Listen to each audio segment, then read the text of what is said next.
আল্লাহ রাব্বুল আলামিন বলেন, জান্নাত পাওয়ার জন্য তোমাকে সেই হৃদয়ের অধিকারী হতে হবে।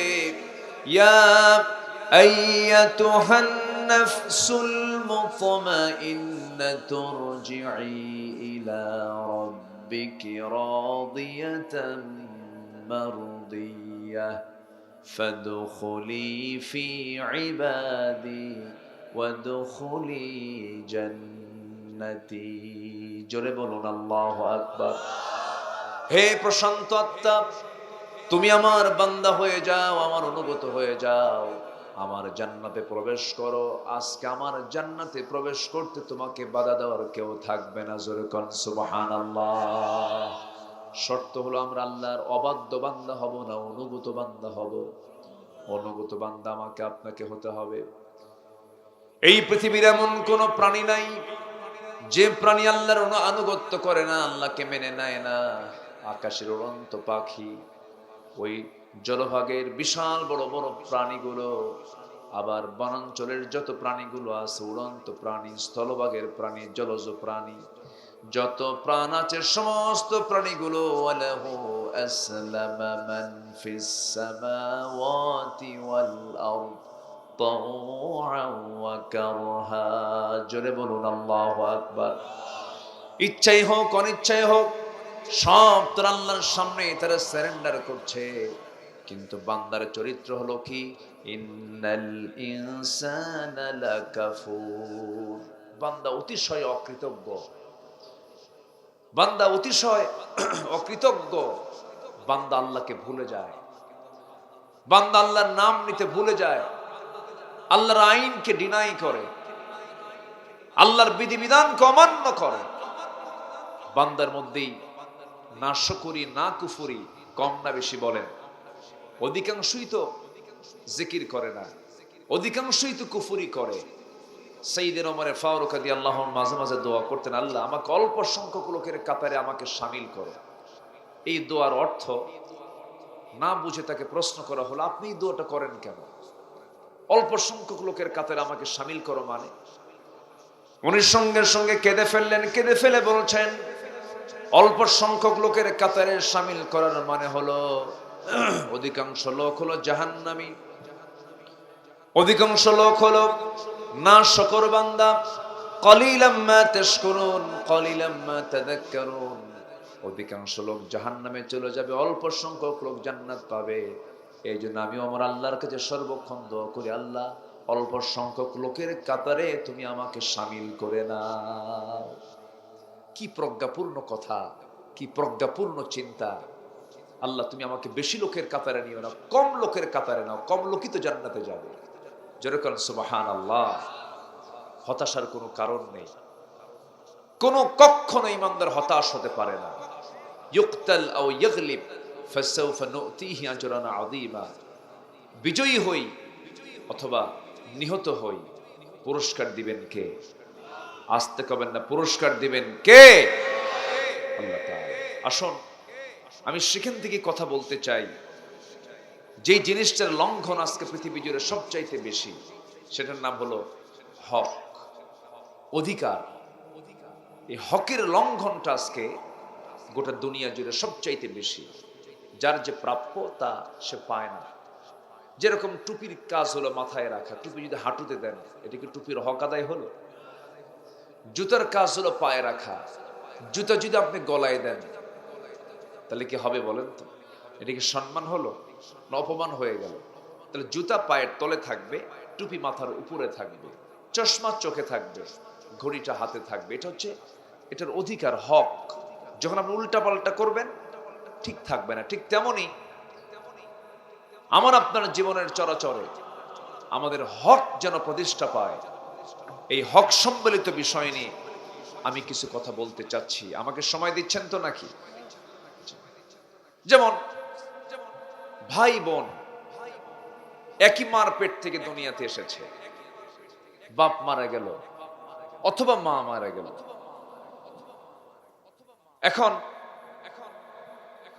ওই বাপ মা মারা যাওয়ার পর তাদের যে রেখে যাওয়ার সম্পত্তি ভাইও পাবে, কি বোন পাবে? কন না কেন কথা? বোন পাবে কিনা বলেন? বোনও পাবে, ভাইও পাবে। জোরে কন, আরো জোরে। না, ভলিউম কিন্তু খুব কম।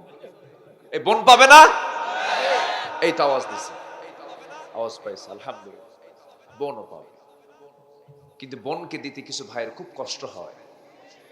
আসতে কন কেন? কিন্তু বোনের কি অধিকার নাই? এই অধিকারকে আরবিতে কি বলে? হক। বলেন, কি বলেন? আরো জোরে। এটা কোন হক? আব্দুল হক, এটা কোন হক? কোরআনের হক। আল্লাহ পাবে। আল্লাহ বলে দিচ্ছেন বোন পাবে 2 বিঘা, ভাই পাবে 4 বিঘা। এটা আল্লাহ পাকের সুষ্ঠু ফয়সালা। কিন্তু ভাই কি করে জানেন? ভাই বোনের সম্পত্তির ধান বেচা ওমরায় যায়। বোনের সম্পত্তির ধান বেচা ওমরায় যায়। ওমরায় গিয়ে জমজম পানি নেয়, আজওয়া খেজুর নেয়।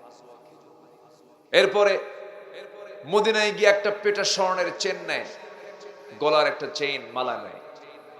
নিয়ে দেশে এসে বোনকে ফোন দিয়ে বলে, বোন, আমি তোমার কথা যে কতবার স্মরণ করছি দোয়ার মধ্যে, মক্কায় কাবার সামনে দোয়া করছি, তোমার জন্য জমজমের পানি নিছি, আজওয়া খেজুর নিছি, মদিনায় এসে সোনার মদিনা থেকে সোনার নিছি, তোমার জন্য একটা গলার চেন নিয়েছি, বোন আসো।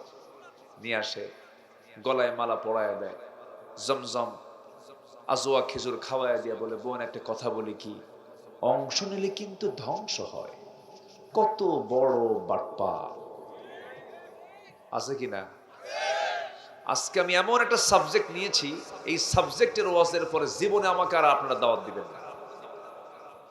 যে সাবজেক্ট নিচ্ছে আজকে খুশি হবেন না খুব একটা মনে হয়, কারণ বোনকে সম্পদ দেওয়া তো খুব কঠিন ব্যাপার। কিছু মাতব্বরও আছে ডাকাত, ওরা করে কি, ভাইয়ের পক্ষ নিয়ে টাকা খায়া রায়টা উল্টায় দেয় ভাইয়ের দিকে। আছে কিনা? আমার এই ওয়াজে, এই লাইনে আমার অন্তত এই এলাকার মায়ের অন্তত খুশি, হুজুর ভালো করে কোন ভাই কিছু বসে আছে। কি কষ্ট হচ্ছে নাকি আপনাদের? হুজুর কোন সাবজেক্ট তুললেন, সম্পত্তি তো বেরি হয়ে যাবে আজকে দেখতেছি।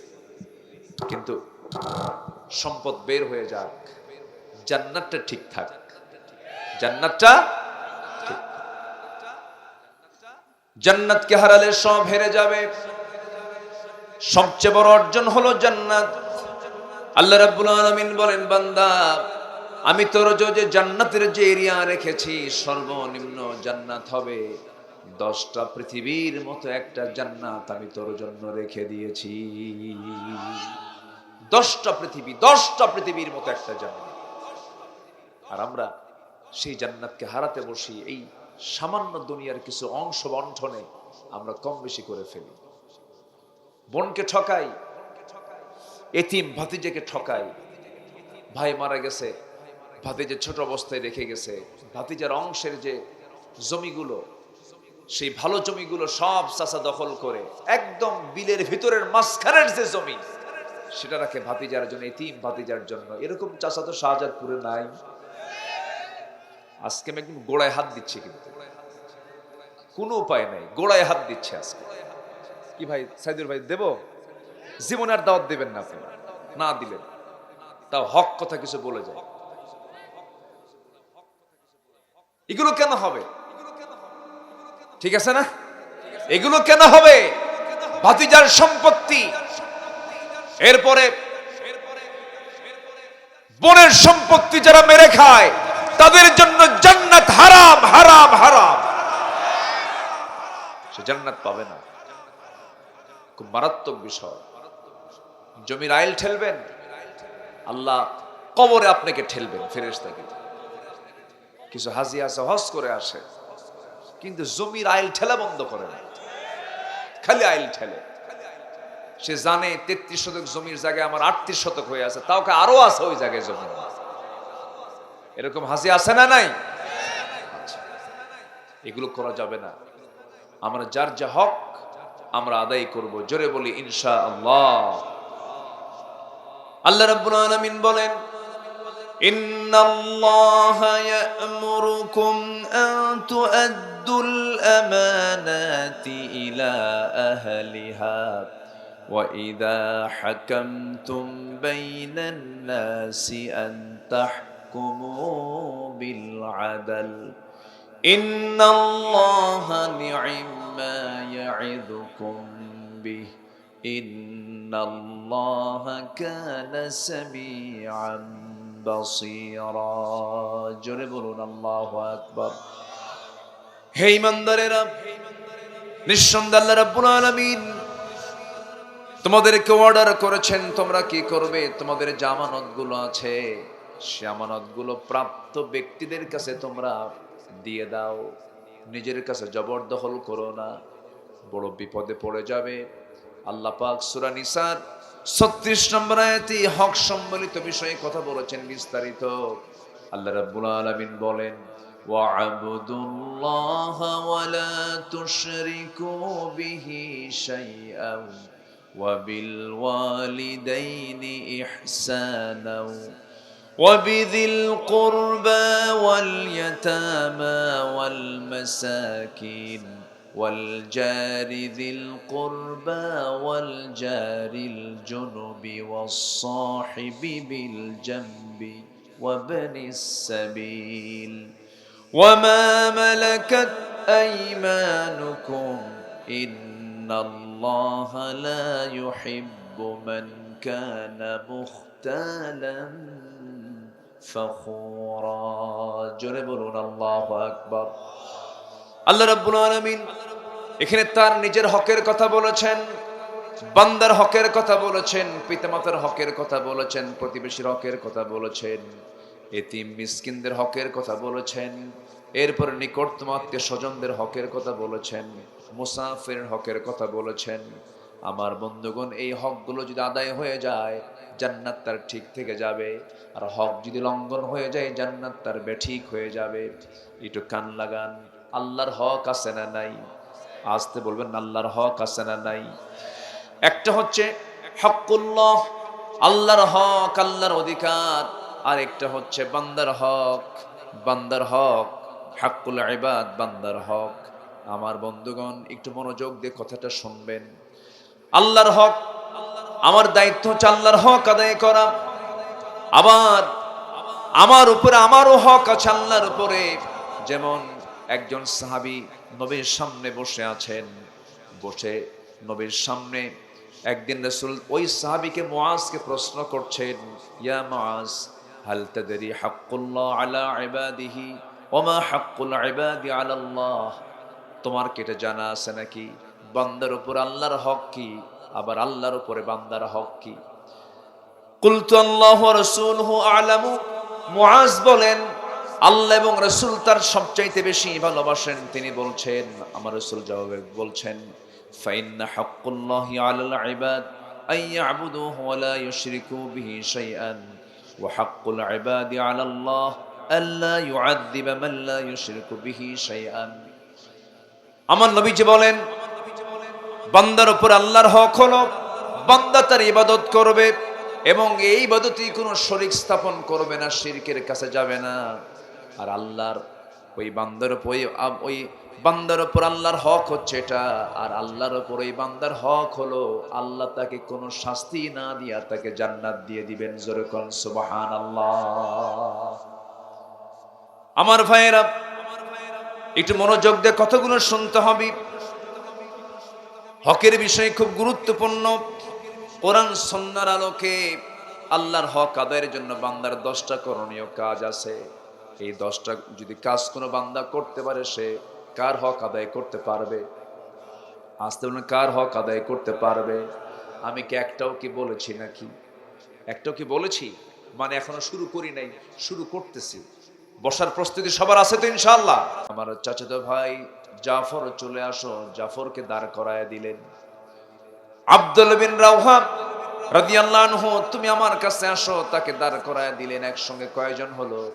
3 জনকে দাঁড় করায় দিয়ে বললেন, সাহাবীরা শোনো, আমার প্রথম সেনাপতি যায়েদ যদি শহীদ হয়ে যায়, 2 নম্বর সেনাপতির দায়িত্ব গ্রহণ করবে আমার জাফর। আমার জাফরও যদি শহীদ হয়ে যায়, 3 নম্বর সেনাপতির দায়িত্ব পালন করবে আমার আব্দুল্লাহ বিন রাওহা। এই 3 জন যদি শহীদ হয়ে যায়, তোমাদের মধ্য থেকে মুতার প্রান্তরে তোমরাই একজন সেনাপতি নিযুক্ত করে ফেলবে। আমার নবীজি এই কথা বলছিলেন, আর চোখের কোনায় তার চোখের অশ্রু জমা হয়ে গিয়েছে, চক্ষু লাল হয়ে গেছে। সাহাবীদের বুঝতে দেরি হলো না, এই 3 জনের কেউ বাঁচবেন না। 3 জন সাহাবীও তারা ভাবলেন আমরাও তো বাঁচবো না। ইতিমধ্যে মুনাফিকেরা পিছন দিক থেকে আস্তে করে তাদেরকে ডেকে নিয়ে বলছে, যায়েদ, জাফর, আব্দুল্লাহ, যুদ্ধে যেও না, কারণ তোমরা নিশ্চিত তোমরা দুনিয়া থেকে বিদায় হয়ে যাবে। কারণ সেনাপতি একজন হয়, কিন্তু যুদ্ধ সেনাপতি কয়জন? 3 জন হয়ে গেছে। এই 3 জন সেনাপতি মুনাফিকদের কথার জবাব তার মুখেই মেরে দিলেন, বললেন, তোমরা মুনাফিকরা আমাদেরকে যুদ্ধে যেতে মানা করছো, কিন্তু আমরা নাকের মধ্যে জান্নাতের ঘ্রাণ পাওয়া শুরু করে দিয়েছি। জোরে বলি সুবহানাল্লাহ, আরো জোরে বলি সুবহানাল্লাহ। আমার বন্ধুগণ, এরপরে কি হলো? আমার নবীজি সাহাবে কেরামকে পাঠায়া দিলেন। ওইদিকে রোমানদের সৈন্য সংখ্যা ছিল প্রায় 1 লক্ষ। 1 লক্ষ রোমান সৈন্যের বিরুদ্ধে সাহাবীরা গিয়েছেন মাত্র কয় হাজার? 3000। সমযুদ্ধ তো নাকি? সমান সমান কত সমযুদ্ধ চিন্তা করা যায়। কোথায় 1 লাখ আর কোথায় মাত্র 3000, কল্পনাতীত। যুদ্ধের ময়দানে রওনা দিলেন। এমন সময় রাসূল বলছেন, যায়েদ এইদিকে আসো, জাফর এইদিকে আসো, আব্দুল্লাহ এইদিকে আসো, যাও পরিবারের কাছ থেকে একটু বিদায় নিয়ে আসো। যায়েদ বলছেন, ইয়া রাসূলুল্লাহ, আমি যাব কোথায়? আপনি আমার আব্বা, আয়েশা আমার মা, আমার যাওয়ার দরকার না, আমি চলে যাচ্ছি যুদ্ধে। সাইয়েদনা জাফর বললেন, ইয়া রাসূলুল্লাহ, যেহেতু আপনি আমাকে অর্ডার করেছেন, আমি ছুটে চললাম, ঠিক আছে, বাড়ি থেকে বিদায় নিয়ে আসি। বাড়িতে গেলেন, তাড়াহুড়ো করে স্ত্রীর সামনে বসে পড়লেন, সন্তান দুটোকে আদর করলেন, চুম্বন করলেন। স্ত্রীকে ডাক দিয়ে বলছি, স্ত্রী, খুশি মনে আজকে আমাকে বিদায় দিতে হবে, কারণ আজকে আমি 1 দিন 2 দিনের জন্য বিদায় নিচ্ছি না, সারা জীবনের জন্য এই দুনিয়া থেকে আমি বিদায় নিচ্ছি। আমাকে বিদায় দিয়ে দাও। কেন, কি হয়েছে? মুতার যুদ্ধে অংশগ্রহণ করতে যাচ্ছি, তুমি আমার জন্য দোয়া করো, আল্লাহ যেন আমাকে শহীদ হিসেবে কবুল করে নেন। স্ত্রীর চোখে পানি টলমল করে। স্ত্রী বলছেন, স্বামী আমার, যুদ্ধে যেতে বাধা দেব না, আপনি যুদ্ধে চলে যান, কিন্তু আমি আপনার জন্য দোয়া, আজকে শহীদের জন্য দোয়া করব না, আমি আপনার জন্য দোয়া করি আল্লাহ পাক আপনাকে গাজী করে ফিরে আনুন। কেন, কি জন্য? এই যে আমার কলিজার টুকরা সন্তান, আমাদের দুটা সন্তান রয়েছে, আপনি যদি শহীদ হয়ে যান, এরা এতিম হয়ে যাবে, এরা আব্বা বলে ডাকতে পারবে না। সঙ্গে সঙ্গে জাফর বিন আবু তালিব রাদিয়াল্লাহু আনহু বলছেন, স্ত্রী এদিকে আসো, কাছে টানলেন, তরবারি কোষমুক্ত করলেন, তরবারির উল্টো দিক দিয়া স্ত্রী হাতটা টেনে ধরে তরবারির উল্টা দিক দিয়ে আঘাত করে বলছেন, স্ত্রী, হাত কাটছে নাকি? না, কাটে নাই। কেন কাটলো না? উল্টা দিকে আঘাত করেছেন, এই জন্য কাটে নাই। আজকে তুমি আমার জন্য যে দোয়াটা করছো, এটা সম্পূর্ণ উল্টা দোয়া, কবুল হবে না, কারণ নাকের মধ্যে জান্নাতের ঘ্রাণ পেতে শুরু করেছি। আমার আগে একজন সেনাপতি, পরে একজন সেনাপতি, আমি নিশ্চিত শহীদ হয়ে যাব, আমার জন্য দোয়া করো। আমি ছুটে চললাম জিহাদের প্রান্তরে। ওই যে দৌড় মারলেন বাড়ি থেকে, পিছন থেকে সন্তান দুইটা কাটা কবুতরের মতো ছটফট করে কাঁদতেছে, ডাকতেছে, আর বাপ বাপ বলে ডাকতেছে। একটা বারের জন্য ফিরে তাকালেন না, ছুটে চললেন জিহাদের প্রান্তরে। আব্দুল্লাহ বিন রাওহা নতুন বিয়ে করেছেন, বাসর ঘর হয় নাই, নতুন স্ত্রী ঘরে রেখে তুমি যুদ্ধে যাচ্ছেন। নবীজি যখন বললেন, যাও পরিবার থেকে বিদায় নিয়ে আসো, বাড়িতে আসলেন, কিন্তু ঘরে ঢুকলেন না, বরঞ্চ যে ঘরে বউ আছি সেই স্ত্রী ঘরের বাইরে শিকলটা লাগায় দিয়ে বলছেন, স্ত্রী, তুমি ভিতরে থাকো, আমি বাইরে থাকি, দেখা সাক্ষাৎ হবে না। আল্লাহ যদি তৌফিক দেয়, দেখা সাক্ষাৎ হবে হলো জান্নাতের সিঁড়িতে। স্ত্রী বলছে, স্বামী আমার, আপনি কি একটাবার আমাকে দেখা দিবেন না? কারণ আমি তো আপনাকে দেখলামই না, চিনলামই না। এমন স্বামী গ্রহণ করলাম, একটা নজর দেখার সুযোগ হলো না, আপনি একটাবার ভিতরে আসেন, সময় ক্ষেপণ করব না, প্রেম নিবেদন করব না। এই কথা বলার সঙ্গে সঙ্গে আব্দুল্লাহ বলছেন, স্ত্রী তোমার যদি এমন সহিনিয়ত হয়ে থাকে, চিন্তা করো না, হাসরের দিন, কিয়ামতের দিন আমার তোমার সঙ্গে পরিচয় করে দেওয়ার দায়িত্ব আমার আল্লাহ নিজে নিয়ে নিবেন। জোরে কোন সুবহানাল্লাহ। বিদায় নিলেন, যুদ্ধে ঝাঁপিয়ে পড়লেন, তিনজনের শাহাদাত বরণ করলেন। তৃতীয়তম সেনাপতি আব্দুল্লাহ বিন রাওহা ডান হাতে কালেমার ঝান্ডা ধরেছিলেন, ডান হাত কেটে ফেলে দিয়েছে। বাম হাতে কালেমার ঝান্ডা ধরেছেন, বাম হাতও কেটে ফেলে দিয়েছে। চট করে মুখের মধ্যে কামড় মেরে কালেমার ঝান্ডা কামড় মেরে ধরে আছেন। মস্তকটা কেটে ফেলে দিয়েছে, সিটকে পড়ে গেছে। 3 নম্বর সেনাপতি যখন শহীদ হয়ে গেলেন, 4র্থ নম্বর সেনাপতি খালিদ বিন ওয়ালিদ রাদিয়াল্লাহু তাআলা আনহু, যেই সেনাপতি সারা জীবন তিনি 250-এরও বেশি যুদ্ধ করেছেন, প্রত্যেকটা যুদ্ধে তিনি বিজয়ের পতাকা পথ পথ করে উড়িয়ে তিনি মদিনা পর্যন্ত নিয়ে চলে গেছেন। খালিদ বিন ওয়ালিদ কালিমার ঝান্ডা নিতে আসতেছেন, দেখে কে যেন কালিমার ঝান্ডা উপর আকাশমুখী ধরে আছে, কিন্তু কাছে এসে দেখেন আকাশমুখী কেউ ধরে নাই। 3 নম্বর সেনাপতি আব্দুল্লাহ, তিনি মুখের মধ্যে কামড় মেরে কালিমার ঝান্ডা ধরে আছেন, জমিনে ফেলতে দেন নাই।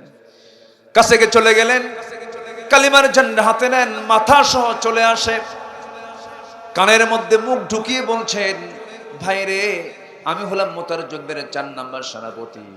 সঙ্গে সঙ্গে মুখটা ফাঁকা হয়ে গেল, কালিমার ঝান্ডা হাতের মধ্যে নিলেন।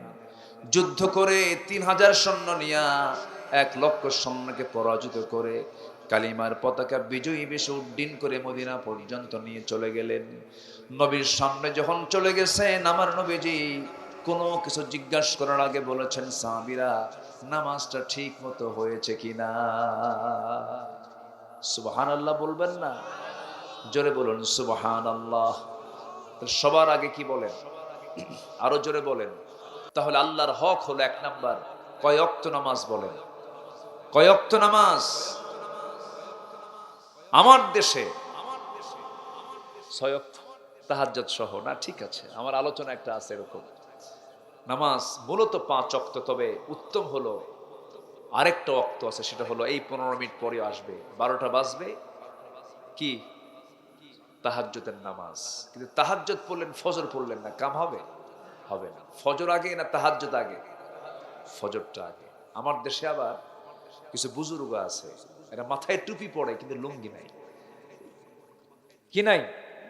লুঙ্গি নাই। আমি এটা একটু পরিস্থিতি বুঝে আমি করবো ইনশাআল্লাহ।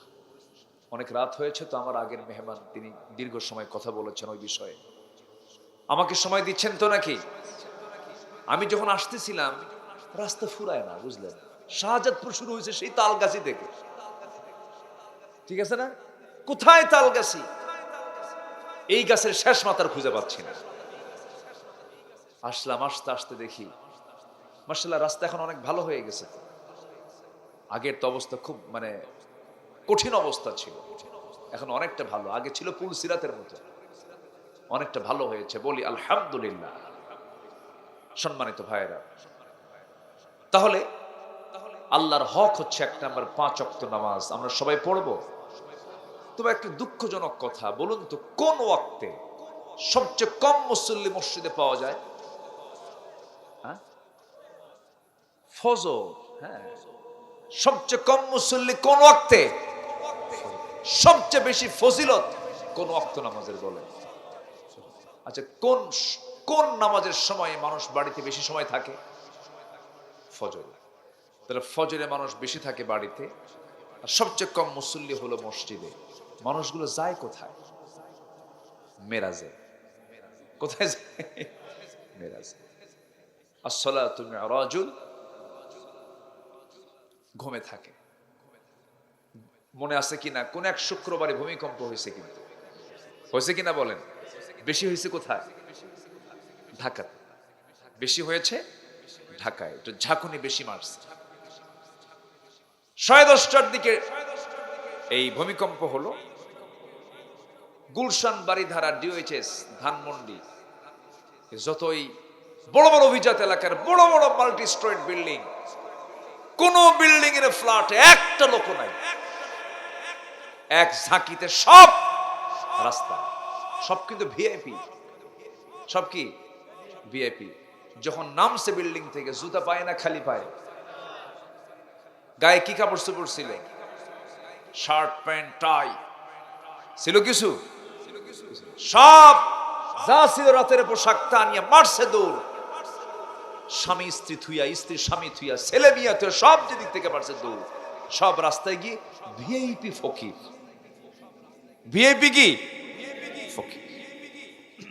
আচ্ছা, এই যে লাভ মেরে কয়েক সেকেন্ডের ভূমিকম্পে যে সব যে রাস্তায় গিয়ে দাঁড়ায় থাকলো, কার ভয়ে? আল্লাহর ভয়ে। আল্লাহর ভয়ে যদি দৌড় মারতো, সেই দৌড় তো 10:30টায় মারার কথা না, ফজরে যাওয়ার কথা।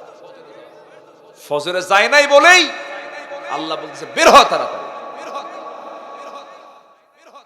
আমরা কখন ভালো হব? যদি এই ভূমিকম্প যদি ঢাকায় 1 মিনিট কন্টিনিউ থাকতো, আগামী 100 বছরেও ঢাকার চিত্র এমন তৈরি করা সম্ভব হতো। আল্লাহর কি ক্ষমতা! আর সেই বান্দা আল্লাহকে পাত্তাই দেয় না। জোরে কোন নাউজুবিল্লাহ। আমি আমার ভাষাটা এমন হয়ে বললাম, তাই তো টাইমই নাই। শুক্রবারে যায়, আজান দেয় 12:15টায়, মুসল্লি হাজির হয় 1:29 29 সেকেন্ডে। যায়ার সামনে যদি দেখে হুজুর খুতবা একটু লম্বা করে, হুজুর ভাবসাপ এমন, মানে ওর জন্য দুনিয়া। ঘড়ি দেখে আর হুজুরকে হুমকি ধামকি মারে, নামাজ শুরু করেন, টাইম নাই। ইমাম সাহেব নামাজ শুরু করে দেয়, এই মুসল্লি নিয়ত ধরে, আল্লাহ তুমিও ছাড়ো না, আমিও পারি না। আল্লাহু আকবার। কি কথা কি বুঝতেছেন? এরকম বান্দা আছে না নাই? এটা কি আল্লাহর হক আদায় হলো? আল্লাহর হক আদায় হতে হলে কয় ওয়াক্ত নামাজ? যেদিন করশালিকার মসজিদ, এই যে মসজিদ দেখে আসলাম, যেদিন করশালিকার মসজিদ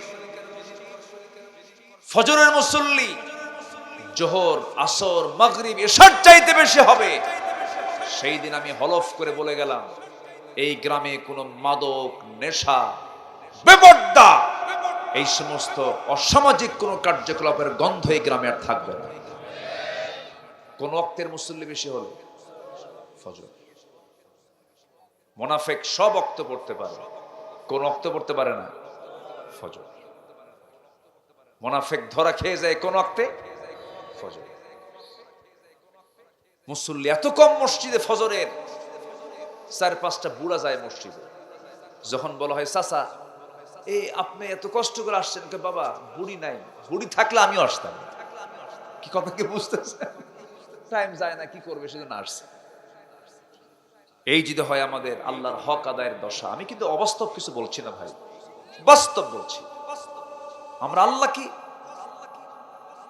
আমরা আল্লাহকে কাছে টেনে নিইনি এখনো। এই জন্য এই সিচুয়েশন। আমরা নামাজকে কন্টিনিউ করব, জোরে বলি ইনশাআল্লাহ। আমার নবীজি এমন রাত চলে গেছে, আমার নবীজি 2 রাকাত নামাজ পড়েছেন, ফজরের আজান হয়ে গেছে, লম্বা লম্বা রুকু করেছেন, লম্বা লম্বা সেজদা দিয়েছেন। ঘন্টার পরে ঘন্টা চলে গেছে, সেজদা থেকে আমার নবীজি মাথা উঠান নাই, চক্ষু লাল হয়ে গেছে, যায় নামাজ ভিজে গেছে চোখের পানি দিয়া। আম্মা জান আয়েশা মাঝে মাঝে বলতেন, ইয়া রাসূলুল্লাহ আপনি এত সেজদায় পড়ে পড়ে কাঁদেন কেন? আপনার তো সবকিছু মাফ করে দিয়েছেন আমার আল্লাহ তাআলা। সঙ্গে সঙ্গে রাসূল বলছেন, আয়েশা রে, কাল হাসরের ময়দানে আল্লাহ যদি আমাকে পাকড়াও করেন, আমিও পার পাবো না, কিন্তু আল্লাহ তাআলা আমাকে ইল্লা ইয়াতাগাম্মাদানি, আল্লাহ পাক আমাকে রহমতের চাদর দিয়ে বেষ্টন করবেন, আল্লাহ পাক আমাকে মাফ করে দিবেন। বিশ্বনবীর মতো মানুষ সারা দিন 100 বারেরও বেশি বার তওবা করেছেন।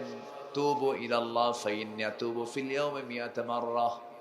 তোমরা আল্লাহর কাছে তওবা করো, আমি রাসূল সারা দিন 100 বারেরও বেশি বার তওবা করি, কিন্তু আমার দেশে কিছু কিছু সময় কিছু লোকের আমদানি হয়। টাঙ্গাইলে একটা লোকের, ভদ্রলোকের বাড়ি আছে, যে লোকটা বলে আমি আমিন বলবো কেন, আমার তো কোনো গুনাহ নাই, আমার কোনো গুনাহ নাই, আমি আমিন কেন কব? কত বড় জাহেল, কত বড় মূর্খ। লতিফ সিদ্দিকের নাম শোনেন নাই? সে বলেছিল হজ নাকি মুহাম্মদের ব্যবসা। জোরে কর নাউযুবিল্লাহ। এত বাজে মানুষ, এত নোংরা মানুষ এখনো বহাল তবিয়তে আছে, কিচ্ছু হচ্ছে না। ঘাপটি মারা কিছু নাস্তিকের বাচ্চারা এখনো আমার দেশের মধ্যে ঘোরাফেরা করছে, তাদের কোনো বিচার হয় না। তো 54 বছরে একটা নাস্তিকের বিচার হয়নি, যারা প্রকাশ্যে রাসূল কিনে বাজে কথা বলেছে, ইসলাম কিনে বাজে কথা বলেছে। আমরা আগামীর পার্লামেন্টে একটা আইন দেখতে চাই, যে আইন প্রতিষ্ঠা পেলে পরে একটা নাস্তিক চক্র রেহাই পাবে না, ফাঁসির মঞ্চে ঝুলিয়ে মারা হবে। রাজি আছেন কারা কারা? হাত উঁচু করে দেখান মুসলমান।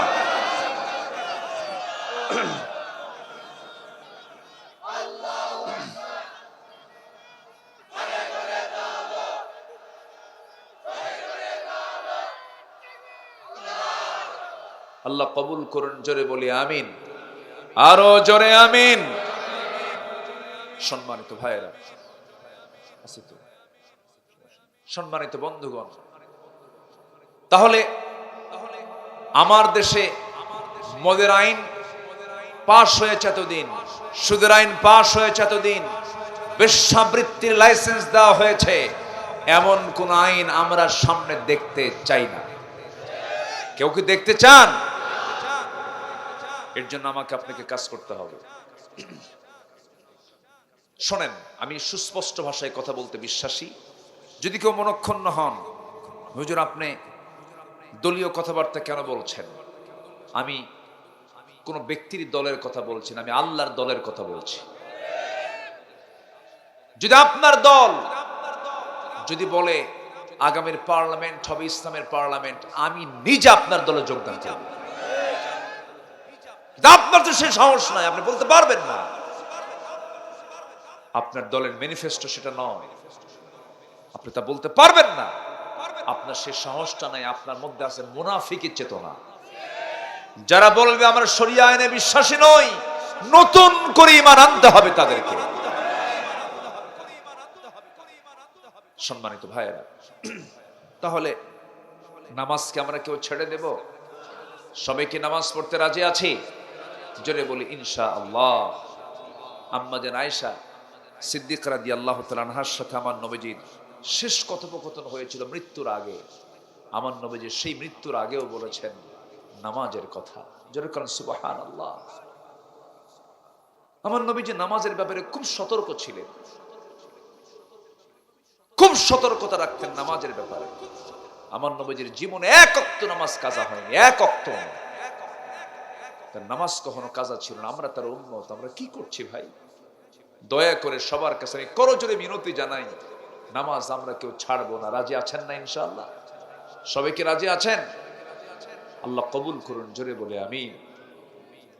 আমার নবীজি দুনিয়া থেকে বিদায় নেবেন, বিদায় লগন এসেছে। রাসূল যে কোনো মুহূর্তে দুনিয়া থেকে বিদায় নেবেন। মালাকুল মউত যখন তখন তার সামনে হাজির হয়ে যাবে। আমার নবীজি একবার হোশ একবারে বেহোশ। আম্মা জান আয়েশা সিদ্দিকার ঘরে তিনি সেই সময় ঢুকে পড়েছেন।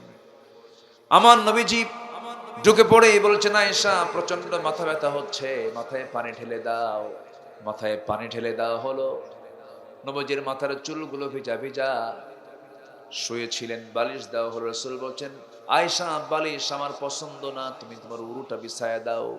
উরুতে মাথা রাখলেন। হঠাৎ করে সাইয়েদনা বেলাল রাদিয়াল্লাহু আনহু যখন আযান দিয়েছেন, চট করে তিনি চেতন পেয়ে গেলেন। সোজা তিনি দাঁড়ানোর চেষ্টা করলেন, মসজিদে মুখী তিনি রওনা দিবেন। হঠাৎ করে তার মাথা চক্কর মেরে তিনি মাথা ঘুরে পড়ে যেতে লাগলেন। এমন সময় আম্মা জান আয়েশা সিদ্দিকা তাকে ধরে বলছেন, ইয়া রাসূলুল্লাহ, আপনি জামাতে নামাজ আদায় করতে পারবেন না মনে হয়। আমার নবীজি অশ্রুপূর্ণ চক্ষু নিয়ে বলছে, আয়েশা রে, তাই মনে হচ্ছে, আমার তো সেই কর্মক্ষমতা নাই, মনে হয় আমি জামাতে নামাজ আদায় করতে পারবো না। কিন্তু আযান তো দিয়ে দিল বেলাল, নামাজটা পড়াবে কে? আয়েশা তোমাকে বলে দিচ্ছি, তোমার আব্বা আমার বন্ধু আবু বকরকে বলে দাও, আমার মুসল্লায় দাঁড়ায়া যেন জামাতের দায়িত্বটা পালন করে নেয়। আমার নবীজি দুনিয়া থেকে বিদায় নেবেন, তার আগেই তিনি ইঙ্গিত দিয়ে দিলেন নেতৃত্ব দেবে কে? আর সেই নেতৃত্ব আসবে হলো নামাজ থেকে। কিসের থেকে বলেন? যে নেতা নামাজের নেতৃত্ব দিতে পারে না সে আমার নেতা হতে পারে না। আসতে কোন কেন? যে নেতা আমার নামাজের নেতৃত্ব দিতে পারে না সে আমার নেতা হতে পারে না। সোজা কথা। আমার নবীজি বললেন, আমার মুসল্লায় আমার আবু বকর দাঁড়াবে। সময় পার হয়ে যায়, আমার নবীর মুসল্লায় সাইয়েদনা আবু বকর দাঁড়ায় গেলেন। সাহাবে কেরামদের মধ্যে কান্নার রোল পড়ে গেল, হাউমাউ করে কান্নাকাটি শুরু হয়ে গেছে। নামাজ শুরু করেছেন সাহাবীরা। আমার নবীজি বলছেন, আয়েশা আমাকে একটু ধরো, জানালার কাছে নিয়ে যাও। আল্লাহর মেহেরবানি, যে জানালার দিকে রাসূল তাকায়া তাকায়া সাহাবীদের নামাজের দৃশ্যটা দেখেছিলেন, ঠিক সেই জায়গায় আল্লাহ পাক আমাকে 3 থেকে 4 মাস আগে নিয়েছিলেন। বহুবার গিয়েছি। এবারের সফরটা ছিল একটু ভিন্ন মাত্রার, দীর্ঘ সময় সেখানে অবস্থান করার সুযোগটাও পেয়েছিলাম। আমি যাব ভিতরে, সেখানে 8 থেকে 10 মিনিট সময় পাওয়া যায়। রাসূল বলেছেন, মা বাইনা বাইতি ওয়া মিম্বারি রাউদাতুম মিন রিয়াদিল জান্নাহ। আমার ঘর এবং আমার ওই মিম্বার এর মাঝখানের যে অংশটুকু, এটা হলো জান্নাতের টুকরা। একটু জোরে বলেন সুবহানাল্লাহ। এটা কিসের টুকরা? জান্নাতের টুকরা আমার রাসূল বলেছেন। তবে রাত 3টার দিকে অনলাইন একটা সিস্টেমে, একটা প্রসেসিং এ ঢুকতে হয়, সবাই একসঙ্গে ঢুকতে পারে না। সবাই ঢোকে, 8 থেকে 10 মিনিট সময় পায়। জি, আপনি গেছেন না? জি জি। তো আমি ঢুকলাম। ঢোকার পর ফজরের একটু আগ দিয়ে ঢুকেছি। ভাবলাম যে কতক্ষণ যে থাকতে পারি জানি না, হয়তো সময় হলেই তো আমাদেরকে বের করে দেবে, থাকতে দেয় না তো। হ্যাঁ জি। তো আমি চিন্তা করলাম কি করি। তো ওখানে গিয়ে কিছুক্ষণ দাঁড়ায় থাকলাম। দেখি আমার দিকে কিছু প্রবাসী ভাইয়েরা ওখানে চাকরি করে, পরিচ্ছন্ন কর্মী, আমার দেশের কিছু প্রবাসী চাকরি করে। কিশোরগঞ্জ, ময়মনসিংহ, নরসিংদী এই এলাকার কিছু প্রবাসী আমাকে দেখে দৌড় মেরে এসে বলছে, হুজুর আপনি ওমরায় আসছেন? হ্যাঁ। বললাম, আমাকে চিনলেন? হ্যাঁ চিনেছি হুজুর। বললাম, চিনছেন যখন একটা কাজ করেন, কি ফজর পর্যন্ত আমি এর মধ্যে থাকতে চাই। হুজুর দেখা যাক। ওখানকার যে প্রশাসনিক যে কর্মকর্তা, তো তার কাছে গিয়ে আমার ব্যাপারে এমন বলা বলছে, বুঝলেন, আমার দেশের মানুষ কিন্তু কিচ্ছু না পারলেও তেল মারতে পারে, কিন্তু বুঝলেন, এমন বলা বলছে। প্রশাসনিক কর্মকর্তা নিজেই এসে আমার হাত ধরে টেনে রাউদাতুম মিন রিয়াদিল জান্নাহর যে মেইন যে জায়গাটা, একদম প্রথম জায়গাটাতে আমাকে বসায় দিয়েছে। বসলাম। আমার নবীর যে ঘর, ঘরের যে দেওয়াল ঘেঁষে আমাকে বসায় দিল। আমার নবীর কবর সেখান থেকে 3 থেকে 4 হাত দূরেই। আমার নবীর কবর বামে। আমি কিবলামুখী হয়ে আছি, বামে হচ্ছে আমার নবীজির কবর। ডান দিকে তাকায় দেখি আমার নবীজির মিম্বার। শুধু ওখান থেকে বের হতেন, মেম্বারে দাঁড়াতেন, এইটুকু জায়গায় তার যাওয়া আসা হতো। এত পরিমাণ যাওয়া আসা হয়েছে। আমি বসে 1500 বছর আগের দিকে তাকালাম, আমার স্মৃতি আমি নিয়ে গেলাম।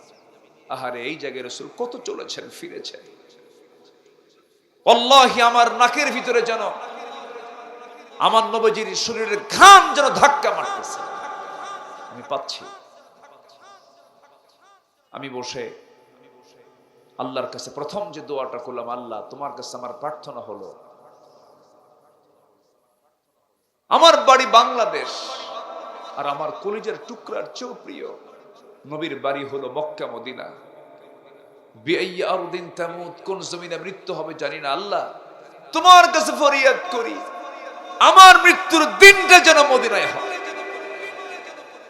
এই দোয়া করেছি প্রথম। সম্মানিত ভাইয়েরা, সেই ছোট্ট আম্মা জান আয়েশার ঘর, ওই ঘরেই ছিল তার ঘর, ওই ঘরে তিনি ইন্তেকাল করেন। ওই ছোট্ট মসজিদের মধ্যে সাহাবীরা নামাজ পড়ছিলেন। আম্মা জান আয়েশা তাকে ধরে জানালার কাছে নিয়ে আসলেন, উকি মেরে নামাজের দৃশ্যগুলো দেখছিলেন। আমার নবীজির চোখের কোনা বেয়ে বেয়ে টপ টপ করে পানি পড়ছিল। আমার নবীজি কাঁদতেছিলেন।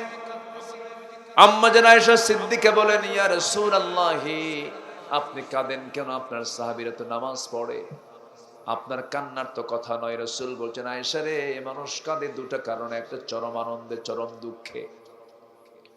আজকে আমার চোখের পানি যে দেখতে পেতেছো, এই চোখের পানি হলো আমার আনন্দের চোখের পানি। কারণ এই নামাজ কায়েমের সংগ্রাম করতে গিয়ে কত কষ্টই না আমাকে করতে হয়েছে আয়েশা।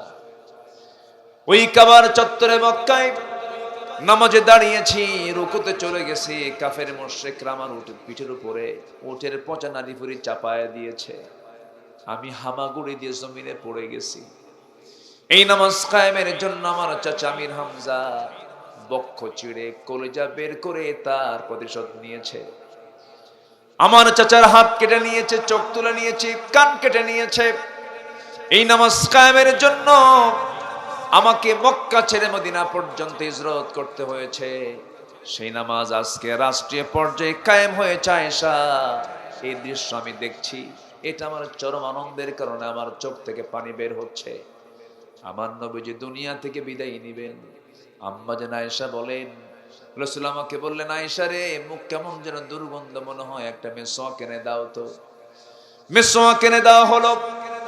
আমার নবীজি মিসওয়াক সম্পন্ন করলেন। রাসূল দুনিয়া থেকে বিদায় নিবেন, মালাকুল মউত দরজায় হাজির হয়ে গেছে, জান কবজের প্রক্রিয়া শুরু হয়ে যাচ্ছে। আমার নবীজি বলছেন, আয়েশা, মনে হয় দুনিয়া থেকে বিদায় নেব। আমার কলেজার টুকরা ফাতিমা কোথায়? ফাতিমাকে ডেকে আনো। আমার নবীজি খুব পারিবারিক মানুষ ছিলেন, স্বজনদের সঙ্গে সময় কাটাতেন। জীবনে একবার হজ করেছেন বউকে সাথে নিয়া, বড় বড় যুদ্ধ গেছেন বউকে সাথে নিয়া। সন্তান পরিবারের সঙ্গে তার গভীর সম্পর্ক ছিল। বিশ্বনবী হওয়ার পরও তিনি পরিবারের বন্ধন তিনি কখনো ছাড়েন নাই। আমার নবীজি বলছেন, আয়েশা রে, আমি মনে হয় দুনিয়া থেকে বিদায় নিয়ে নেব, আমার মেয়ে ফাতিমাকে ডেকে আনো। ফাতিমাকে ডেকে আনা হলো। রাসূল বলছেন, ফাতিমা রে, কান্দিস না, কাছে আয়। কানের মধ্যে মুখ ঢোকায় বলছেন, তোর বাপ দুনিয়া থেকে কিছুক্ষণের মধ্যে বিদায় হবে, চিন্তা করিস না ফাতিমা, আমার মৃত্যুর পরেও তোমার মৃত্যু হবে, কবরের জিন্দেগিতে প্রথম সাক্ষাৎ হয়ে যাবে। আমার নবীজি সবার কাছ থেকে বিদায় নিলেন। আনাস বিন মালিক ছিলেন নবীজির খাদেম। 20 বছর বয়স তার হয়েছে তখন। 10 বছরের খাদেম হয়ে নবীর কাছে এসেছিলেন, তার মা দিয়ে গিয়েছিলেন। যখন নবীজি দুনিয়া থেকে বিদায় নেবেন, এমন সময় বলছেন, ইয়া রাসূলুল্লাহ, আমার তো বয়স কেবল হলো, আপনি দুনিয়া থেকে বিদায় নিতেছেন। ইয়া রাসূলুল্লাহ, আমার তো সহ্য হচ্ছে না, আমি এটাকে নিয়ন্ত্রণ করতে পারছি না। নবীর কাছ থেকে দূরে দূরে থাকেন সাহাবী। আমার নবীজি কিছুক্ষণ পর বলছেন, সাহাবীর আমার কলিজার টুকরা, আমার খাদেম আনাস বিন মালিক কোথায় গেল? তাকে সামনে ডেকে আনা হলো। রাসূল বলছেন, আনাস, আমার কাছ থেকে দূরে দূরে থাকো কেন? তুমি মনে হয় কষ্ট পেয়েছো। কষ্ট পেয়ে থাকলে তুমি আমাকে দয়া করে মাফ করে দিও। সাইয়েদনা আনাস বলেন, ইয়া রাসূলুল্লাহ, আপনি আমাকে এমন করে বলেন কেন? আমি তো ছোট্টবেলায় আপনার কাছে খাদেম হয়ে নিয়োগ প্রাপ্ত হয়েছে, আমার মা দিয়ে গেছেন, আপনি আমাকে কোনোদিন খেদমত করার সুযোগই দেন নাই। কেবল আমার বয়স শুরু হয়েছে 20 বছর। আমি আপনার জন্য দোয়া করি, যুগের পর যুগ ধরে বেঁচে থাকেন, আমি আনাস জন্য আপনার খেদমত করে যেতে পারি। এই কথা বলার সঙ্গে সঙ্গে আমার রাসূল বলছেন, আনাস রে, আমার হায়াত বেশিক্ষণ না, আমি দুনিয়া থেকে যে কোনো মুহূর্তে দুনিয়া থেকে বিদায় নিয়ে নেব। তোমার যেহেতু এমন তামান্না তুমি হৃদয়ে লালন করছো, আমি আল্লাহকে বলবো, আল্লাহ, জান্নাতের মধ্যে আমার কোনো খাদেম থাকবে না, আমার খাদেম থাকবে আমার দুনিয়ার আনাস বিন মালিক। জোরে করুন সুবহানাল্লাহ। আমার ভাইরা, আমার নবীজি দুনিয়া থেকে বিদায় নেওয়ার প্রাককালে আস্তে করে আয়েশাকে ডাক দিয়ে বলছে, আয়েশা রে, আস্তে বলবেন না, কার হক? আল্লাহর হক, আমরা নষ্ট করব না। জোরে বলি ইনশাআল্লাহ।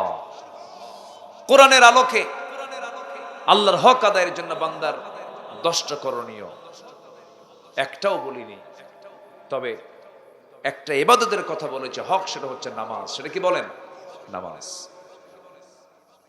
1 নম্বর হক হচ্ছে শর্ত। যদি আমরা হক আদায় করতে চাই, করণীয় হচ্ছে সকল প্রকার শিরক জীবন থেকে ধুয়ে মুছে সাফ করতে হবে, পরিষ্কার করতে হবে, যে আমার শিরকের কোনো কাজে নিজেকে অংশগ্রহণ করা যাবে না। যেরকম দল দুটো আছে দুনিয়াতে, একটা হচ্ছে আল্লাহর দল, আর একটা কার দল?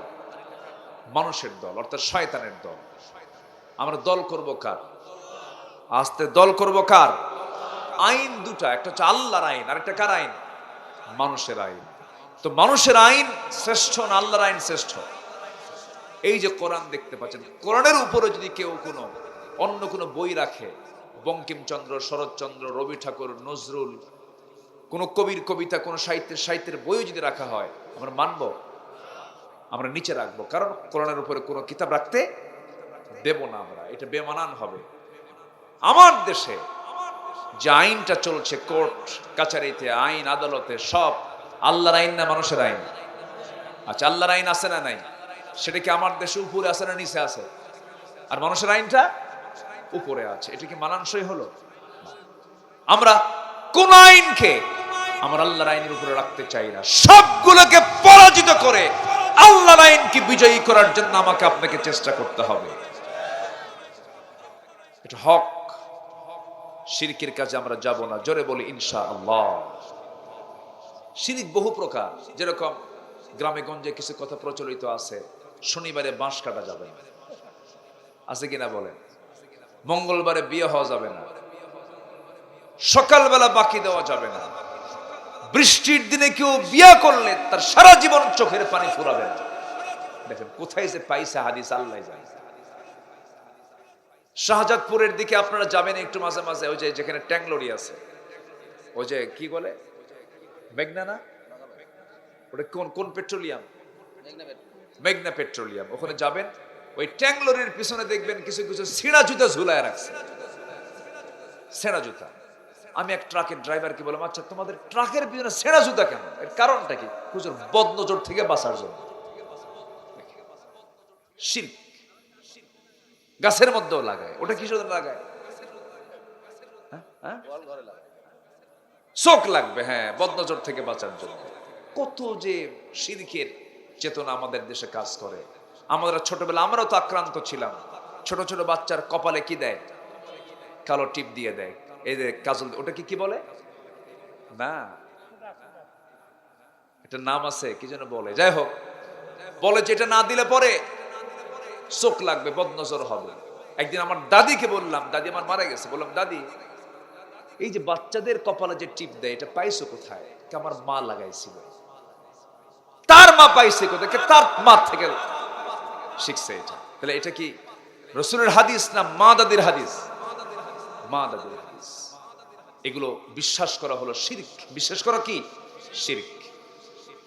বাচ্চা হয় না, মাজারে চলে যায়, মান্নত করে, গরু দেয়, ছাগল দেয়, ভেড়া দেয়, এদিকে মনে দেয় না, এগুলো না, এগুলো আছে। এই তো কাম সারছে। কেন? যিনি কবরে শুয়ে আছেন তার মনে হয় খাবারের দরকার, ছাগল দিয়া যা খায় নেই, এরকম আছে নাকি? কে বলেছে আপনাকে দিতে হবে? না। বড় মানুষ কিছু খেতে পারে না, নিতেও পারে না, সে কোনো উপকারও করতে পারে না। আমার উপকার, আমার ক্ষতি, আমার কল্যাণ, আমার অকল্যাণ সব কার হাতে? আসতে বলবেন না, কার হাতে? আল্লাহর হাতে। আপনি মান্নত করলেন, গরু দিলেন, যারা মাজারে গরু দেয় তারা আরেক বলদ, যারা ছাগল দেয় তারা হচ্ছে রাম ছাগল। আশ্চর্য কথা, বাপ মা ভাত পায় না, ও ছাগল দেয় মাজারে গিয়া। বাপ মার খেদমত কর, তো কিসমত খুলে যাবে, তোর সব নিয়ত পূরণ হয়ে যাবে। বাপ মাকে দেখে না, এরকম সন্তান তো মনে হয় আছে কিনা? শাহজাদপুরে আছে না নাই? নেতার পিছনে R15 নে ঘোরে, ওই বিড়িঘর আর গাঁজাখোর নেতার পিছনে R15 নে হুন্ডা নিয়ে ঘোরে, বাপ মা ভাত পায় না। ওগুলো বাদ দিয়ে বাপ মার খেদমত করো, বাপ মাকে দেখো, বাপ মার হক আদায় করো। সূরা নিসার 36 নম্বর আয়াত ধরেছিলাম এতক্ষণ ধরে, আল্লাহর হকের ব্যাপারে কিছু কথা বলেছে। এরপর আল্লাহ রাব্বুল আলামিন বলেন, ওয়া বিল ওয়ালিদাইনি ইহসানা। এই যে পিতামাতার সঙ্গে যে সুন্দর আচরণ, আজকে শিক্ষিত সমাজেও কিন্তু আচরণটা নাই। বড় বড় ডাক্তার, বড় বড় ইঞ্জিনিয়ার, বড় বড় প্রশাসনিক কর্মকর্তার বাপ মা বৃদ্ধাশ্রমে তাদের জায়গা হয়, বাড়িতে জায়গা হয় না।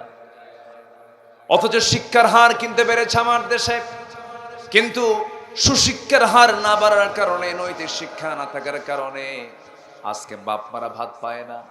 আমার এক মসজিদের মুসল্লি ঢাকাতে জুমার নামাজ শেষে আমাকে একদিন ধরে হাউমাউ করে কাঁদতেছে, বলতেছে চাচা আপনি কাঁদেন কেন? বাবা আমার 4টা ছেলে বড় বড় ডাক্তার হয়েছে, ইঞ্জিনিয়ার হয়েছে, কেউ কানাডা থাকে, কেউ রাশিয়া থাকে, কেউ ইউরোপ আমেরিকায় থাকে। এই যে মাসের পরে মাস চলে যায়, মাসে মাসে টাকা পাঠায়, কিন্তু সন্তানগুলো আমার দিকে খেয়াল করে না। আমার বন্ধুগণ, শেষ বয়সে বাপ মা যখন বুড়ো হয়ে যায়, শেষ বয়সে বাপ মাকে সন্তান থেকে কি টাকা দরকার না, তাদের খেদমত দরকার। বলেন কি দরকার? কি দরকার? কি দরকার? খেদমত দরকার। টাকা দিয়ে তো খেদমত হবে না। কিন্তু এই জিনিসটা একমাত্র ইসলাম বুঝিয়ে দিয়েছে। আল্লাহ রাব্বুল আলামিন বলেন, ইম্মা ইয়াবলুগান্না ইনদাকাল কিবারা আহাদুহুমা আও কিলাহুমা ফালা তাকুল লাহুমা উফ ওয়ালা তানহারহুমা ওয়াকুল লাহুমা কাওলান কারীমা। জোরে বলুন আল্লাহু আকবার। তোমার বাপ মা যখন বুড়ো হয়ে যাবে, একজন অথবা দুজন, যে কোনো একজন অথবা দুজন যদি বুড়ো হয়ে যায়, সেই সময় তোমরা তাদের সঙ্গে উহ শব্দ করবা না, ধমক দিয়ে কথা বলবা না, সুন্দর করে কথা বলবা। বলুন তো, বাবার কণ্ঠ উঁচু হবে না মার না বাচ্চার কণ্ঠ উঁচু হবে? বলেন, সন্তানের কণ্ঠ উঁচু হবে না বাবার কণ্ঠ উচ্চ হবে? বাবার কণ্ঠ উচ্চ হবে। বাবা বড় আওয়াজে কথা বলবেন, ছেলে ছোট আওয়াজে কথা বলবে। মা বড় আওয়াজে কথা বলবেন, মেয়ে ছোট আওয়াজে কথা বলবে। এটাই তো স্বাভাবিক হওয়ার কথা ছিল। আল্লাহ পাক বলছেন, ওয়ালা তাকুল্লাহুমা উফ, ও শব্দ করো না, বরং কি কথা বলবে। কারণ ওই মা যখন বুড়ি হয়ে যায়, ওই বাপ যখন বুড়া হয়ে যায়, তার স্বভাবগুলো সম্পূর্ণ ছোট্ট বাচ্চার মতো হয়ে যায়। ছোট্ট বাচ্চা যেমন বলে সদা নিয়ে আসবি, ছোট্ট বাচ্চা যেমন বলে তুমি আমার জন্য এটা নিয়ে আসবে, এটা নিয়ে আসবা, তেমন করে বাপ মা বুড়ো হয়ে গেলে পরে তারাও ছোট্ট বাচ্চার মতো এটা চাই, ওটা চাই, ওটা চাই, ধমক, এই কাজ করো, এই কাজ ভুল করে ফেলো, এই কাজ ভুল করে ফেলে, আপনার বিরুদ্ধচারণা করে, আপনার বিরুদ্ধ বলে বেড়াবে। বয়স হয়ে গেছে, সেই সময় এত বিরক্ত করলেও তোমার উচিত হলো ওয়াকুল্লাহুমা কাওলান কারীমা, একটা বারের জন্য উহ শব্দ না করে বলবা সুন্দর কোমল ভদ্র কথা। জোরে কোন সুবহানাল্লাহ। সরাসরি কিন্তু এটা আয়াত। কার হুকুম? আল্লাহ। আমাদের জাতির পিতা কে? আরো জোরে কোন জাতির পিতা কে? তার ছেলে নাম কি? মাশাআল্লাহ, ইসমাঈল আলাইহিস সালাতু ওয়াস সালাম। তিনি বিয়ে করেছেন। ছেলে কি করেছেন? বিয়ে করেছেন। তো ছেলে বউকে দেখতে আসছেন একদিন, যেদিন তার ছেলে নাই বাড়িতে। ছেলে বউকে দেখতে আসছেন, ঘরের মধ্যে ঢুকছেন, ঢুকে বলছে তোমরা কেমন আছো? ভালো নাই, সংসার জীবন ভালো চলে না, ভালো নাই, খুব খারাপ আছে। আল্লাহ শুকরিয়া আদায় করলো না। ইব্রাহিম আলাইহিস সালাম নিজের পরিচয় না দিয়ে বললেন, তোমার স্বামী ইসমাইল যখন বাড়িতে আসবে, সেই সময় বলে দেবে একটা বুড়া লোক আসছিল, সেজন্য আসার সঙ্গে সঙ্গেই ঘরের চৌকাঠটা পাল্টায় দেয়।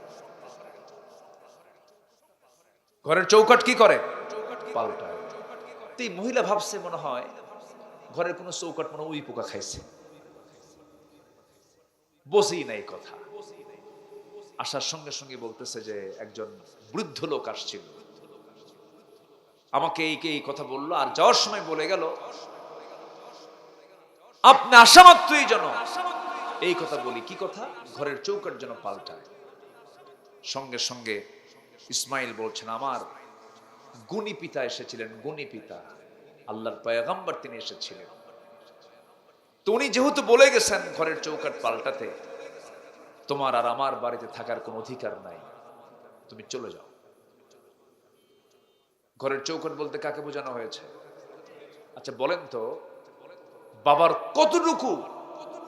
কতটুকু বাবার আইনি অধিকার থাকলে পরে এই কথা বলার পর আল্লাহর পয়গম্বর আরেকজন তার বাবার কথাকে রায় দিয়ে বউটাকে পাঠায় দিলেন বাপের বাড়ি, তালাক দিয়ে দিলেন। বলেন তো, বাবার দাম কি আছে? আজ থেকে বাবার দাম কি আছে? এটা মাথায় রাখবে। অসংখ্য পরিবার আছে যারা স্ত্রীর কথায় বাপ মার সঙ্গে সম্পর্ক কাট, কিচ্ছু করে না। দেখছেন সব ফেরেশতা হয়ে বসে আছে। আছে না নাই? আচ্ছা বলেন তো, একটা প্রশ্ন করি, মা বড় না বউ বড়? ভালো করে কন। মাহফিলে মা বড়, বাড়িতে বউ বড়। মাহফিলে আর কেউ বলবে যে মা ছোট? কেউ বলবে? মাহফিলে মা বড়, বাড়িতে বউ বড়। দেখেন বাড়িতে বউ বলে ফেলছে। শোনেন, এই ওয়াজগুলো কাজে লাগবে ভাই। এই ওয়াজগুলোর দরকার আছে না নাই? বলেন, আছে না নাই? অসংখ্য মায়ের, অসংখ্য বাবা নীরব কান্না, নীরব কান্না, কাউকে বলতে পারে না তো, নীরব কান্দে তারা। আমাদের কাছে এসে হব ছাড়ে, দম ছাড়ে, আর বলে, দীর্ঘ নিঃশ্বাস ছাড়ে, আর বলে, আহারে করলাম কি আর পেলাম কি। চোখের পানিতে বালিশ ভিজে যায়। বাপ মা তো, তাদের কলিজা তো আমার আপনার মতো এত ছোট না, আকাশের মতো উদার।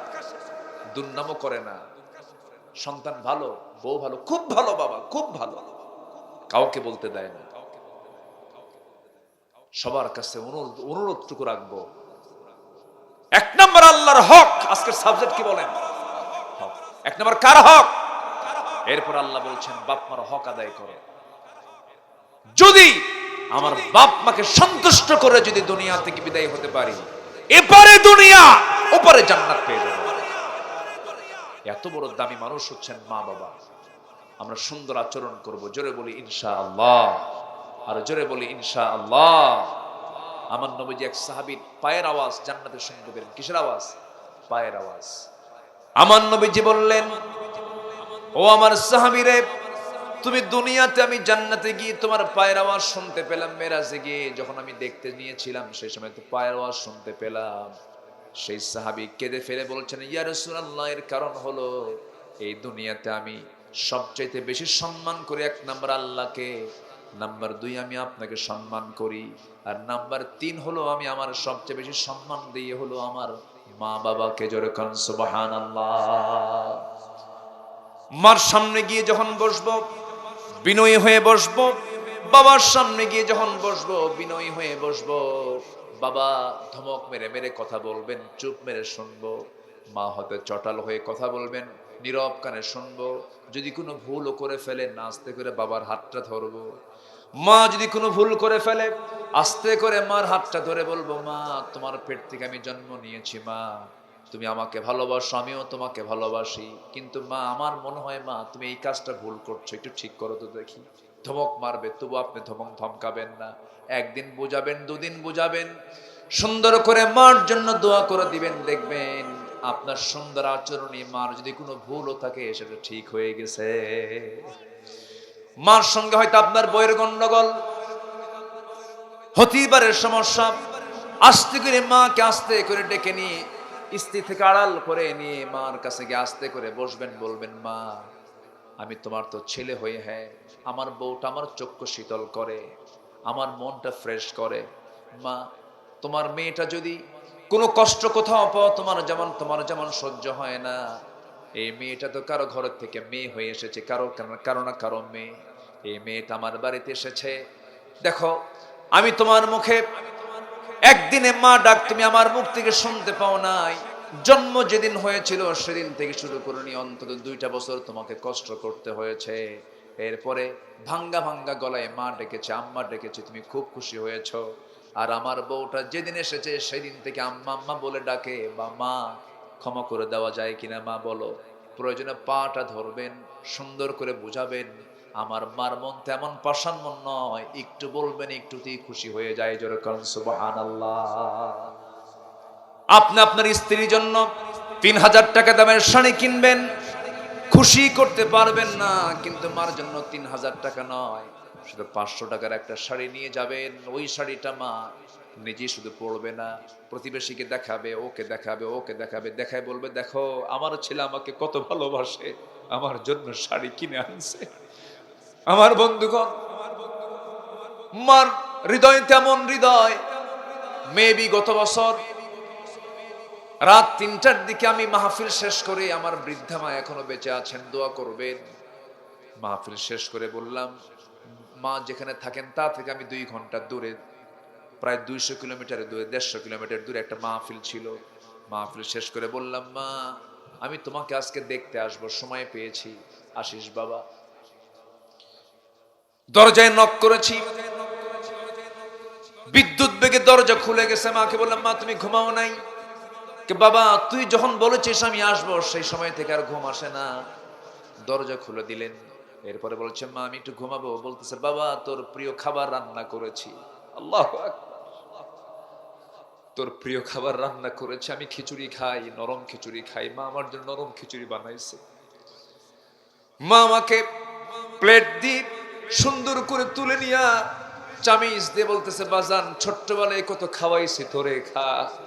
বুড়া মানুষ, একটা মা সারা জীবন সন্তানকে কখনো বড় মনে করে না, সারা জীবন ছোটই মনে করে। একটু তারা মা ডাকটা শুনতে চায়, একটু আদর পেতে চায়। যাদের বাড়িতে মা বাবা আছেন, বয়স্ক হয়ে গেছেন, আজকেই যাবেন, এই রাত্রিতে গিয়ে মাকে একটু ডাক দিবেন। যদি খুব বেশি বুড়ো হয়ে যায় কোলে নিবেন, সুন্দর করে কপালে চুম্বন এঁকে দিবেন। কালকে দোকান থেকে একটা আপেল কিনে দিবেন, একটা বেদানা কিনে দিয়ে নিজে গুটে গুটে সুন্দর করে এটাকে সুন্দর করে খুলে খুলে আস্তে আস্তে করে মুখে খাওয়াইয়া দিবেন। আপনার মা যদি খুশি মনে যদি একটা দোয়া করে দেয়, গোটা দুনিয়ার আলেমের গোটা দুনিয়ার সমস্ত আলেমের দোয়া এক পাল্লায় দিয়ে দেন, মার দোয়ার এক পাল্লায় দিয়ে দেন, মার দোয়াটাই বেশি ভারী হয়ে যাবে। কোনো মাজার লাগবে না, কোনো কবর লাগবে না, কোনো পীর লাগবে না, কোনো বুজুর্গ লাগবে না। মার দোয়া যদি 100% যদি আপনার কাছে লেগে যায়, সব দোয়া মিস হয়, বন্দুকের গুলি মিস হতে পারে, বাপ মার দোয়া কখনো মিস হতে পারে না। জোরে কোন সুবহানাল্লাহ। মার হক আদায় করব না ইনশাআল্লাহ? আদায় করব। আল্লাহর হক আদায় করার জন্য করণীয় হলো শিরিক বাদ দেওয়া, ভালো করে ঈমান আনা এবং তার উপরে টিকে থাকা। নাম্বার 3 হলো আল্লাহকে ভয় করা। নাম্বার 4 হলো আল্লাহর বিচারে ফয়সালা মেনে নেওয়া। নাম্বার 5 হলো সালাত কায়েম করা, যাকাত আদায় করা। নাম্বার 6 হলো হজ করা। হজ করব আমরা কার জন্য? আল্লাহর জন্য। ওয়াতিমুল হজ্জা ওয়াল উমরাতা লিল্লাহ। নাম্বার 7 হলো রোজা রাখা। কার জন্য বলেন? আল্লাহ। এগুলো সব কার হক? কার হক? আল্লাহর হক। নাম্বার 8 হলো তওবা করা। আমার গুনাহ হবে, আমার অবশ্যই তওবা করতে হবে। তওবা করা হচ্ছে আল্লাহর হক। আমি আল্লাহর কাছে তওবা করব, মাফ চাবো। নাম্বার 9 হলো সমস্ত কিছুর উপরে আল্লাহকে ভালোবাসা। নাম্বার সর্বশেষ 10 নাম্বার হলো দোয়া করা। দোয়ার জায়গা 2টা না 1টা? বলেন দোয়ার জায়গা কয়টা? আমরা দোয়া করব কয় জায়গায়? কার কাছে? কার কাছে? কার কাছে? দোয়া চাওয়ার জায়গা কয়টা? একটা। তিনি কে? আর তিনি কে? আল্লাহ রাব্বুল আলামিন বলেন, وقال ربكم ادعوني استجب لكم ان الذين يستكبرون عن عبادتي سيدخلون جهنم داخرين। জোরে বলুন আল্লাহু আকবার। আমার কাছে ডাকো, আমি তোমার ডাকে সাড়া দেব, চোখের পানি ফেলে ফেলে কাঁদবো।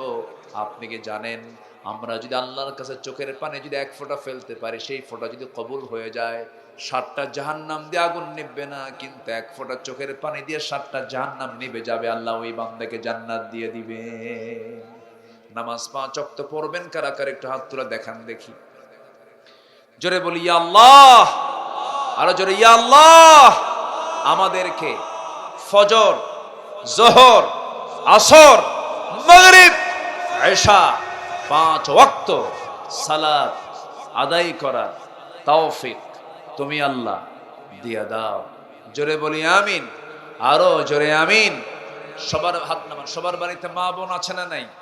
মা বোনদের পর্দা নিশ্চিত করে ফেলবেন, তাদের নামাজকে নিশ্চিত করে ফেলবেন, তাদের চলাফেরা সব পর্দার মধ্যে রাখবেন, গায়রত বুঝাবেন, আত্মমর্যাদা বুঝাবেন। দেখবেন ওই নারী আপনাকে জান্নাতে নিয়ে চলে গেছে। আল্লাহ তুমি এই এলাকার সব মা বোনদেরকে পর্দায় থাকার তৌফিক তুমি আল্লাহ দিয়ে দাও। আয়েশার মতো গুণবতী হওয়ার তৌফিক দিয়ে দাও। জোরে বলি আমিন।